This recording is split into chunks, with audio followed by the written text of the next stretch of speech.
அனைவருக்கும் வணக்கம். நாம் இன்னைக்கு தமிழ் பாடத்தில் இருந்து இலக்கண பகுதியில் தொடர் வகைகள் பற்றி தான் பார்க்க போகிறோம். என்னோடய வீடியோ உங்களுக்கு பயனுள்ளதாக இருந்துச்சு அப்படின்னா ப்ளீஸ் சப்ஸ்கிரைப் பண்ணுங்கள். பொருள் அடிப்படையில் தொடர்கள் 4 வகைப்படும். அது என்னென்ன தொடர் அப்படின்னு பார்த்தோன்னா செய்தி தொடர், வினா தொடர், விளைவு தொடர், உணர்ச்சி தொடர். ஃபஸ்ட்டு செய்தி தொடர் அப்படின்னா என்னன்னு பார்த்தோம் அப்படின்னா நாம் சொல்ல வர்ற செய்தியை மற்றவங்களுக்கு தெளிவாக சொல்கிறதா செய்தி தொடர் அப்படின்னு சொல்லலாம். அதாவது ஒரு செய்தியை தெளிவாக கூறும் தொடர் செய்தி தொடர் எனப்படும். எடுத்துக்காட்டு பார்த்தோம் அப்படின்னா கரிகாலன் கல்லணையை கட்டினான், கவிதா பாடலை பாடினாள், குதிரை வேகமாக ஓடியது. இந்த தொடர் பார்த்தோம் அப்படின்னா அது சொல்ல வர்ற கருத்தை தெளிவாக மற்றவங்களுக்கு புரிகிற வகையில் சொல்லிடுது. அடுத்து வினா தொடர். வினா தொடர் அப்படின்னா நாம் ஒருத்தர்கிட்ட கேள்வி கேட்கக்கூடிய வகையில் இருக்கும். அதாவது ஒருவரிடம் ஒன்றை வினவுவதாக அமையும் தொடர் வினா தொடர் எனப்படும். எடுத்துக்காட்டு பார்த்தோன்னா கல்லணையை கட்டியவர் யார்? தமிழ்நாட்டின் தூங்கா நகரம் என அழைக்கப்படும் ஊர் எது? இது மற்றவங்கள்ட்ட கேள்வி கேட்கக்கூடிய வகையில் இருக்குது. அடுத்து விளைவு தொடர்.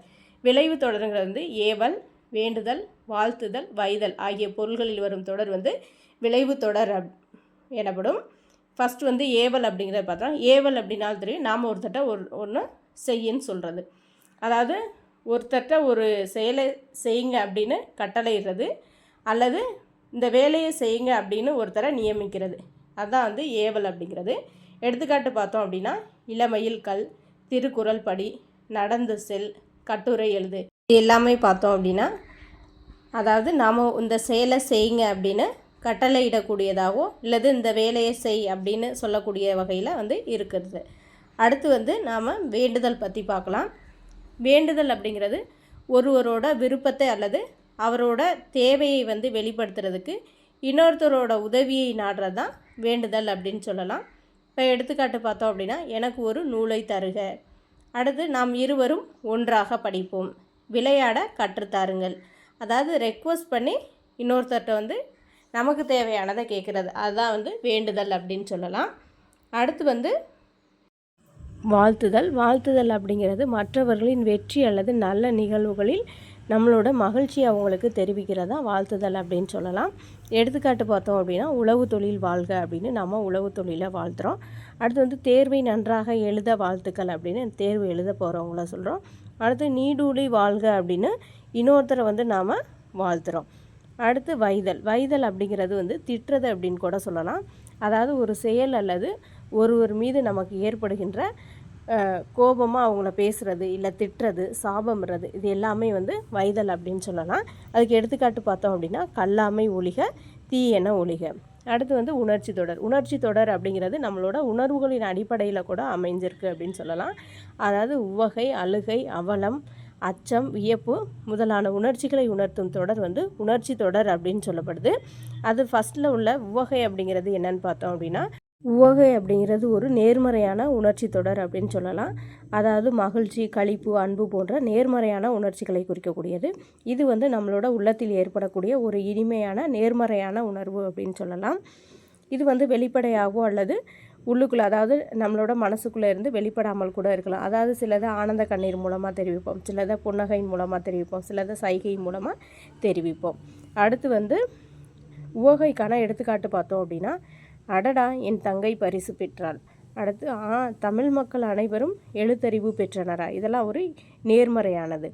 அடுத்து அவலம். அவலம் அப்படிங்கிறது துக்கம், வேதனை, சோகம் போன்ற உணர்ச்சிகளை வெளிப்படுத்தக்கூடிய தொடர் அவலம் அப்படின்னு சொல்லலாம். எடுத்துக்காட்டு பார்த்தோம் அப்படின்னா தமிழ் இலக்கியங்கள் பல அழிந்து விட்டனவே அப்படின்னு கேட்குறது. அடுத்து கடவுளே என் தொழில் இப்படி ஆகிவிட்டதே. அடுத்து அச்சம். அச்சம் அப்படிங்கிறது ஒரு எதிர்மறையான உணர்ச்சி அப்படின்னு சொல்லலாம். இது நம்மளோட உடலையும் மனதையும் பாதிக்கக்கூடிய ஒரு உணர்ச்சி. இது நம்மளுக்கு ஆபத்து அல்லது தீங்கு வருது அப்படின்னு நாம் எதையோ ஒன்றை பார்த்து கருதுகிறோம் அப்படின்னா, அதாவது எதையோ ஒன்றை பார்த்து நம்ம சொல்கிறோம் அப்படின்னா அதனால தூண்டப்படுறது தான் நமக்குள்ள அச்சம் அப்படின்னு சொல்லப்படுது.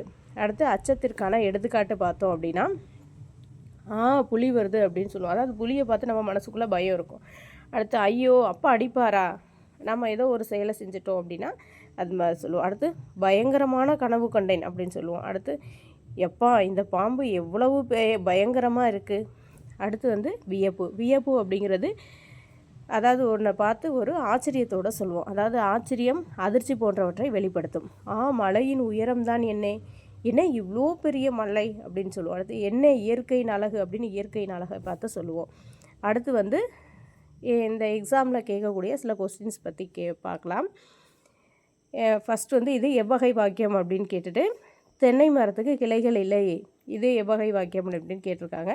இது வந்து தென்னை மரத்துக்கு கிளைகள் இல்லை அப்படிங்கிறது அது சொல்ல வர்ற செய்தியை வந்து தெளிவாக சொல்லியிருக்கு. அதனால் இது வந்து செய்தி தொடர். அடுத்து வந்து என்ன இமயமலையின் உயரம், இது எவ்வகை தொடர் அப்படின்னு சொல்லியிருக்காங்க. இது பார்த்தோம் அப்படின்னா உணர்ச்சி தொடர். அதாவது அங்கே இருக்குது ஆச்சரியக்குறி. அடுத்து வந்து தென்னிந்தியாவின் அடையாள சின்னமாக காங்கேய மாடுகள் போற்றப்படுகின்றன, இது வந்து எவ்வகை தொடர் அப்படின்னு கேட்டிருக்காங்க. அது வந்து சொல்ல வந்த செய்தி வந்து சொல்லிடுச்சு. அப்போ இது வந்து செய்தி தொடர். இந்த வீடியோ உங்களுக்கு பயனுள்ளதாக இருந்துச்சு அப்படின்னு நீங்கள் நினச்சிங்கன்னா ப்ளீஸ் சப்ஸ்கிரைப் பண்ணுங்கள். தேங்க்யூ.